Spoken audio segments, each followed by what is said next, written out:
এই মুহূর্তে একটি অন্যতম গুরুত্বপূর্ণ খবরের দিকে নজর রাখবো। বিরূপাক্ষের উপর থেকে সাসপেনশন প্রত্যাহার ইন্ডিয়ান মেডিকেল অ্যাসোসিয়েশনের। বিরূপাক্ষ বিশ্বাসের উপর থেকে সাসপেনশন প্রত্যাহার হলো। সাসপেনশন প্রত্যাহার ইন্ডিয়ান মেডিকেল অ্যাসোসিয়েশনের। অর্কদীপ্ত মুখোপাধ্যায় আমাদের প্রতিনিধি রয়েছেন আমাদের সঙ্গে। অর্কদীপ্ত, এই বিরূপাক্ষ বিশ্বাস যার বিরুদ্ধে একাধিক অভিযোগ ছিল তারই সাসপেনশন প্রত্যাহার।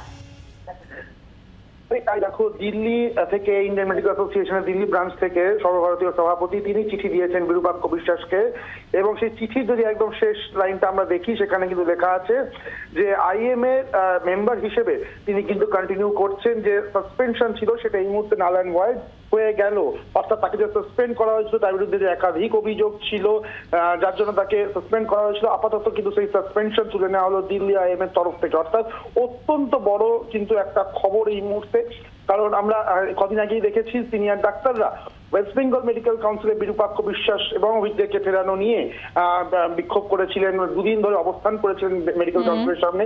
এবার কিন্তু সরাসরি দিল্লি আইএমএ থেকে কিছু চিঠি এলো বিরূপাক্ষ বিশ্বাসের কাছে এবং তার যে সাসপেনশন সেটা তুলে নেওয়া হলো। অর্কদীপ্ত, এখানেই প্রশ্ন যে এই বিরূপাক্ষ বিশ্বাস যার একটি অডিও ভাইরাল হতে আমরা শুনি, থ্রেট কালচারে যার বিরুদ্ধে অভিযোগ ওঠে, থ্রেট কালচার মধ্যে তিনি সক্রিয় ভূমিকা নেন বা তিনি লিড করেন বলে তার বিরুদ্ধে গুরুতর অভিযোগ ছিল, যদিও তিনি অস্বীকার করেছিলেন যে সেই ভাইরাল হওয়া অডিও তার নয়, কিন্তু তার বিরুদ্ধে একাধিক অভিযোগ যেমন ছিল, তার পাশাপাশি টাকার বিনিময়ে, অর্থের বিনিময়ে মেডিকেলে সিট পাইয়ে দেওয়ার মতো গুরুতর অভিযোগ রয়েছে এই বিরূপাক্ষ বিশ্বাসের বিরুদ্ধে, আর তার উপর থেকে আইএম এর এই সাসপেনশন প্রত্যাহার। দেখো, একেবারেই তাই, অনেকগুলো গুরুতর অভিযোগ ছিল তার বিরুদ্ধে, কিন্তু বিষয়টা যেটা হচ্ছে আইএম এর যে কনস্টিটিউশন তাতে সেই অনুযায়ী তার যেটা দেখা যাচ্ছে ক্লজ নাম্বার 43B, সেখানে বলা হয়েছে যে স্টেট ব্রাঞ্চ বা অন্য কোনো স্টেট বা কোনো কিছুই পাওয়ার থাকবে না মেম্বারশিপ সাসপেন্ড করার আইএম এর কোনো মেম্বারের। সুতরাং অন্য কোনো অর্গানাইজেশন বা স্টেট কারোর কোনো পাওয়ার থাকবে না আইএম এর কোনো মেম্বারকে সাসপেন্ড করাতে, এটা তাদের ক্লজে লেখা রয়েছে।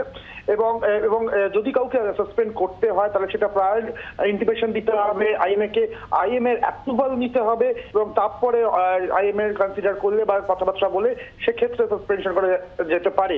কিন্তু বিরূপাক্ষ বিশ্বাসকে সাসপেন্ড করার আগে এরকম কোনো অ্যাপ্রুভাল নেওয়া হয়নি, প্রায়র কোনো অ্যাপ্রুভাল নেওয়া হয়নি বলেও জানানো হয়েছে এই চিঠিতে।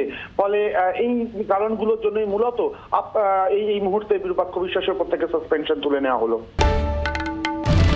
বাংলার আওয়াজ, বাঙালির আবেগ, জি 24 ঘন্টা।